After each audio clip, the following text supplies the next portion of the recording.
Et voilà, je pense qu'on est en live partout.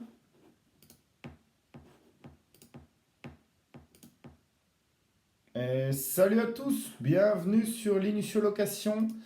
Aujourd'hui, épisode 31.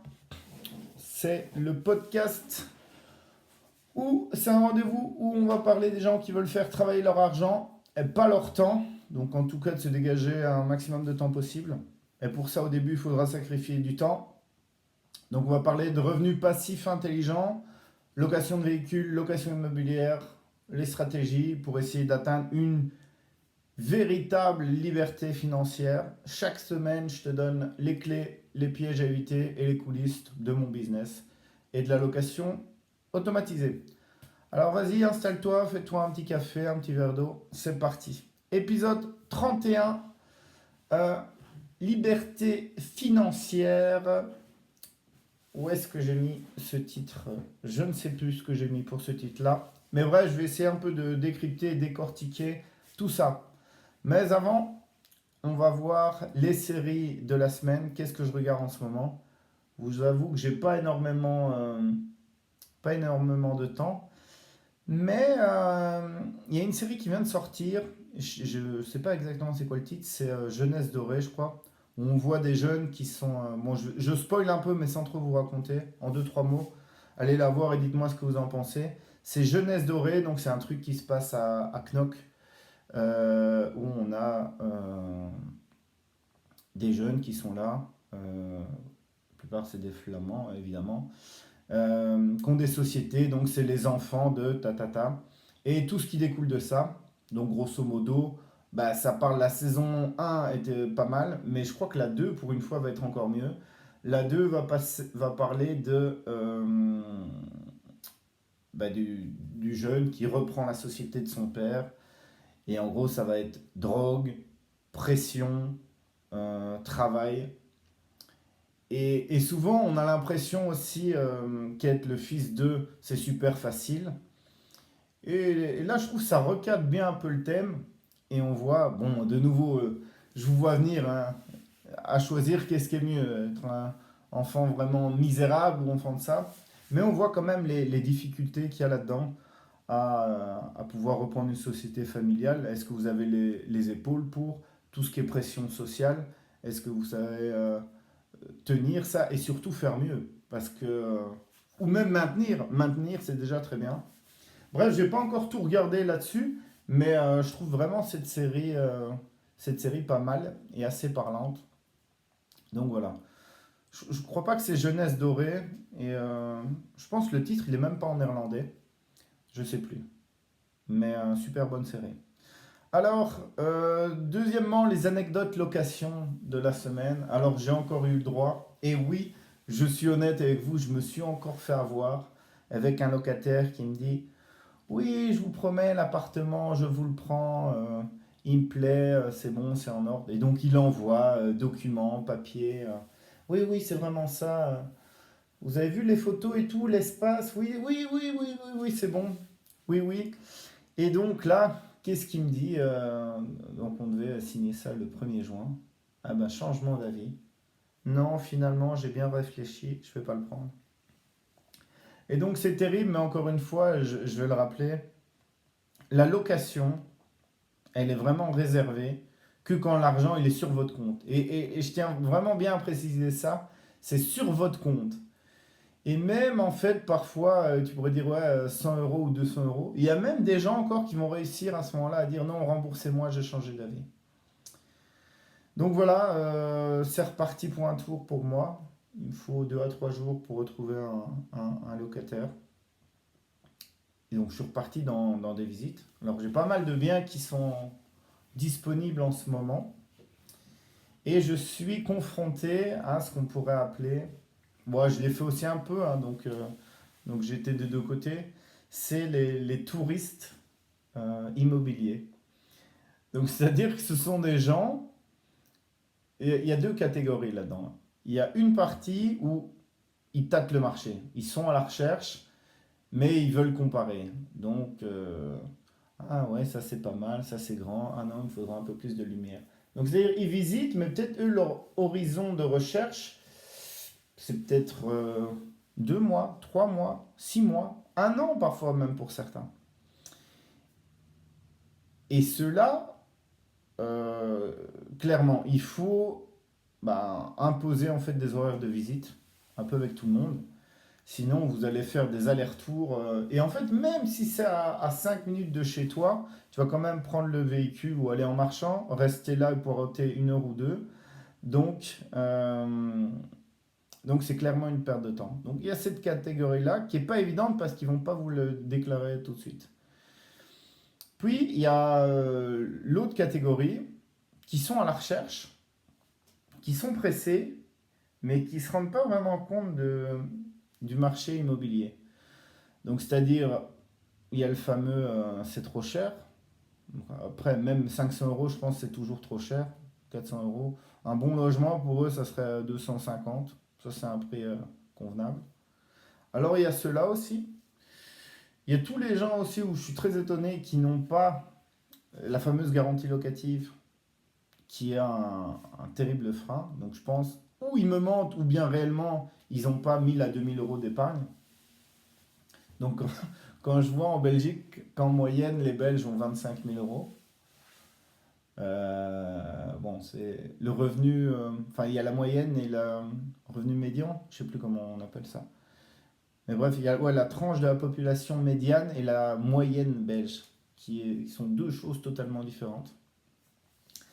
Bref, on a ça aussi.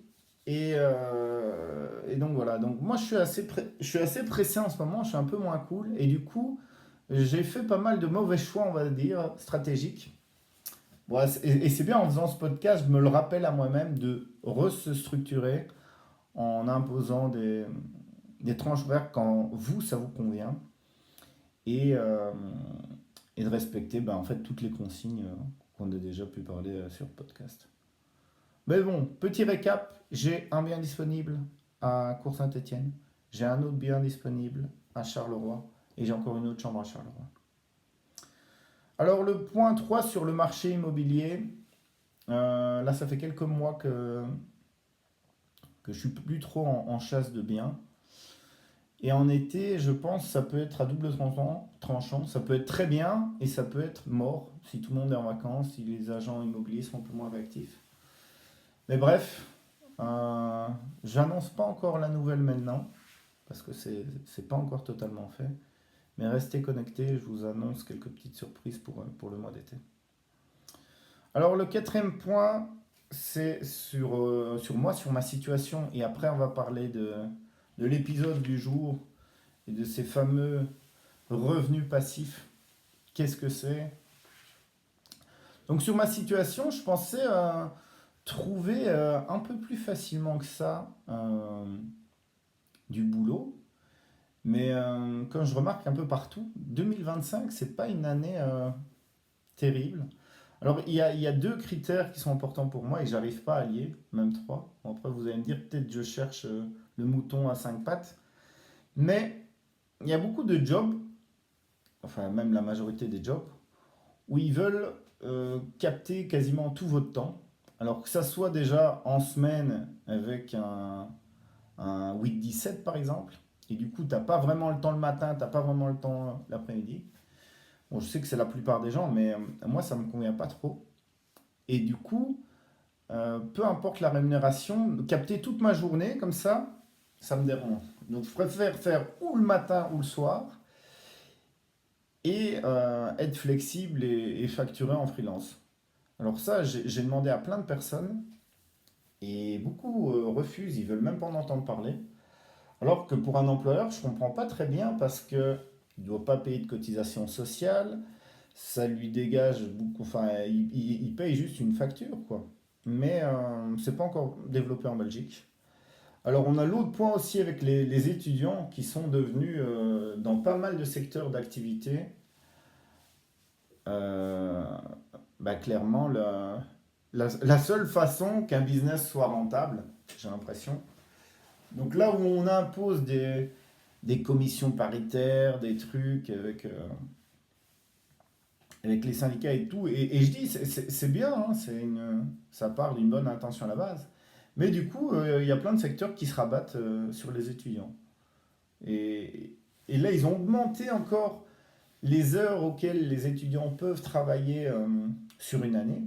Mais donc, du coup, est-ce que on veut que ces gens soient, enfin, étudient ou bien est-ce qu'on veut que ces gens travaillent pour pas cher en fait, c'est ça la véritable question. Et j'ai même vu un nouveau phénomène maintenant qui se produit, c'est qu'il y a des jeunes qui restent étudiants pour travailler et pas être taxés. Donc peut-être qu'au final, on va avoir des gens qui vont étudier pendant 10 ans, 20 ans, 30 ans, 40 ans, éternels. Là, je m'avance un peu parce que je suis pas trop, j'ai pas trop creusé la question, mais il me semble, à Louvain-la-Neuve, je me souviens, on se rappelait de personnes qui avaient 10, même 15 années et qui s'inscrivaient d'études en études comme ça, donc payer à Minerval et étudier. Mettez-moi en commentaire si vous trouvez que si c'est possible de faire ça pendant 10, 15, 20 ans, 30 ans.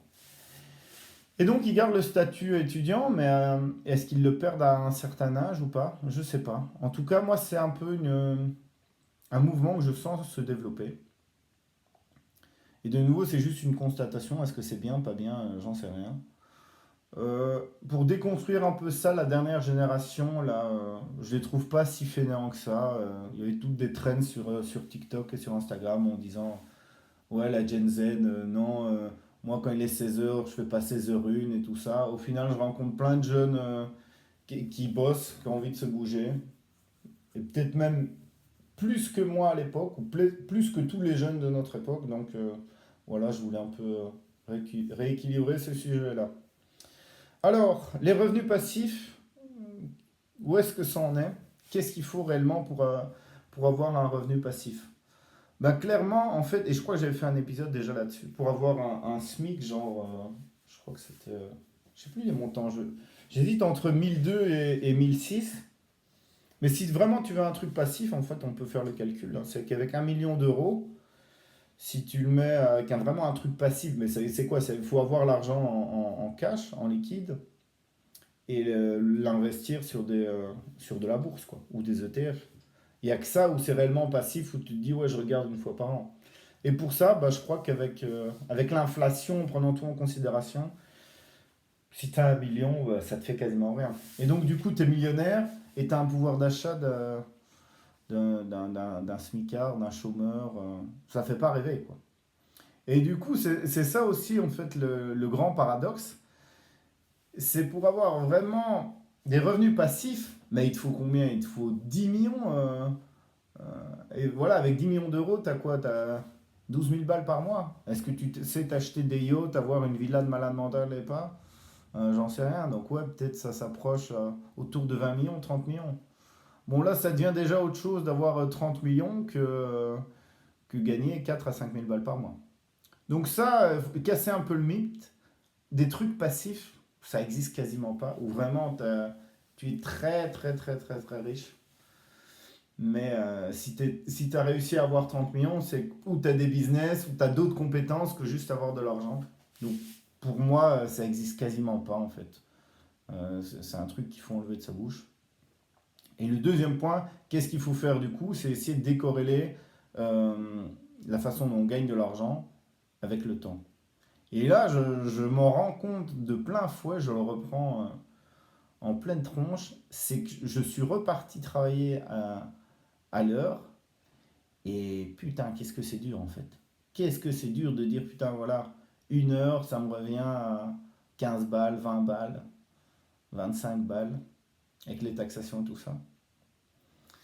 Donc c'est très compliqué et c'est ça la grande barrière, hein, c'est que tu es obligé de traverser par là. Moi, je n'avais pas trop le choix pour essayer d'améliorer mon chiffre d'affaires. C'était une des façons les plus rapides en fait, c'est revendre mon temps pour un job. Et vous allez me dire, dans quoi est-ce que je me suis lancé? Je me suis lancé dans Uber Eats, la livraison de plats. Bon, je crois que je vais faire un épisode entier parce que c'est un sujet super intéressant. C'est vrai que c'est flexible. flexible en même temps. On ne peut pas vraiment travailler 24 sur 24. On est quand même dépendant toujours des commandes et des clients. Les conditions de travail, combien on peut gagner et quel changement sociétal ça a créé. Alors déjà, ça a permis à plein de gens de gagner de l'argent. Donc là où tout le monde se dit, mais non, ouais, il faut réguler, il faut faire ci, il faut faire là, tous les États sautent dessus, oui, il y a des problèmes. Oui, c'est vrai, mais en fin de compte, s'il n'y avait pas cette possibilité-là, les gens, qu'est-ce qu'ils auraient fait à la place? Bref, j'en parlerai dans un épisode dédié. Et suivez-moi parce que tout le mois de juin, je vais publier. Donc je crois que demain, il y aura une vidéo tous les jours quasiment. Et je suis déjà bien avancé, je suis déjà à 12 ou 13 vidéos. Donc voilà, là, je peux l'assumer. Location de voiture, pareil, ça devient un peu plus compliqué, un peu moins de location. Je comprends aussi les banques, en fait, au final, qui veulent avoir 3 années de bilan pour avoir vraiment une situation. Mais bon, voilà, il n'y a pas vraiment de business facile, hein, donc on fait ce qu'il faut pour avoir un très beau bilan. C'était ça un peu le mot d'ordre. Et là, ce que j'ai vraiment conscientisé aussi, c'est pour avoir une rémunération en société, par rapport aux taxations et tout ça, c'est vraiment super compliqué et ça met une barrière à l'entrée énorme en fait. Et je pense que c'est pour ça aussi qu'il y a plein de gens qui se plantent et qui arrêtent. C'est quand on doit se reverser un salaire et qu'on voit que c'est nous qui payons ça. Et juste pour moi déjà, alors j'ose même pas imaginer quand tu as du personnel. Mais quand je discute autour de moi avec différents entrepreneurs, il n'y a vraiment plus personne qui veut avoir de personnel. Tout le monde doit avoir le minimum possible. Alors, bon, quand même un grand respect à tous les gens qui emploient pas mal de monde, parce que c'est pas évident dans des petites structures de 2 à 20, 30 personnes, c'est quand même pas évident. Dès qu'on dépasse et qu'on devient, je sais pas moi, 100 personnes, 1000 personnes, c'est tout de suite autre chose et une autre structure. Mais bref. Donc voilà un peu pour le business location de voitures. Location immobilière aussi, je me rends compte aussi qu'avec tous les efforts que j'ai fournis là pendant quasiment 7 ans, 8 ans, euh, c'est qu'il faut être. C'est que c'est dur, hein, franchement, c'est super dur. Tous les vendeurs IMO vendent ça. Et après, c'est le côté marketing, et je comprends, hein, c'est ça qui marche, hein. Et peut-être que je devrais faire aussi un pareil, un peu plus soigner tout ça, mais tu te rends compte, c'est un vrai boulot en fait. Et pour réussir là-dedans, il faut être bon en marketing et peut-être avoir fait un peu moins de choses et un peu moins de bien. Parce que je comprends, ou déléguer, hein, je dis pas, c'est soit l'un, soit l'autre, mais allier ton travail, ta vie d'investisseur immobilier, de recherche et tout ça, et développer ta chaîne et le marketing et tout ça, bon, c'est plus que compliqué. Je crois que deux, tu peux le faire, trois, c'est quasiment impossible. Donc, euh, donc voilà un peu pour ma recherche. Et alors, encore une fois, bon, je ne veux pas redébattre avec le débat de, de Elon Musk et tout ce qui s'est passé avec lui. Voilà, un peu tous ces trucs. Mais quand même, développer toutes ces boîtes-là, franchement, rien que ça, en fait, chapeau bas à l'artiste parce que c'est carrément. C'est un alien, quoi. C'est impossible d'avoir autant d'énergie et d'implication là-dedans. Donc voilà. L'autre point, c'est d'avoir du coup des sociétés avec des gens qui travaillent pour toi. Ça peut te permettre de multiplier ton temps, donc ça peut être intéressant. Mais c'est peut-être un business sur lequel je me pencherai dans l'alimentation ou tout ça. Mais il y a tous les soucis qui vont avec aussi, hein. Il y a beaucoup de gens qui m'ont refroidi. Mais au final, je me rends compte aussi, pour avoir creusé un peu partout, c'est qu'il faut accepter d'avoir des problèmes. Et c'est résoudre des problèmes, peu importe le business. Donc voilà, et pas trop chercher perpétuellement les raccourcis, le truc, comme je le dis, le mouton à 5 pattes, où il n'y a que des avantages et pas d'inconvénients, c'est impossible. Et alors le troisième point des revenus passifs, c'est aller salarié à l'heure. Et du coup, j'ai une démarche un petit peu inverse maintenant, c'est qu'en fait, je suis plus là à chipoter à 1, 2, 3, 4, 5 euros. Euh, Pourquoi? Parce que je recherche vraiment à combiner vie perso et vie professionnelle. Alors ça, c'est un phénomène aussi qui se développe avec tout le monde, ou même les salariés maintenant qui ont des petits salaires s'en foutent de ça. Et du coup, on ne peut plus rien leur imposer dans la restauration, ne pas avoir un samedi ou un week-end, tout ça. Donc voilà, je ne sais pas trop vers quoi le monde, en tout cas le monde, la Belgique va aller en termes de salariés et tout ça. Est-ce qu'on tend vers un revenu universel et les robots travaillent pour nous? J'en sais rien, on n'est pas encore là. Mais bon, bref, moi je suis toujours dans l'optique là de charbonner un maximum.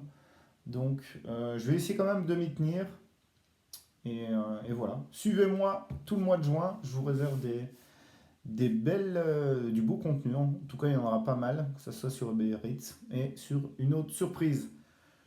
Je vous dis merci à vous. Si vous cherchez des voitures de location, de l'immobilier ou qu'on partage ensemble, n'hésitez pas. Si vous voulez passer dans le podcast, vous avez un business, vous êtes les bienvenus. Contactez-moi. Je vous dis ciao ciao, à plus.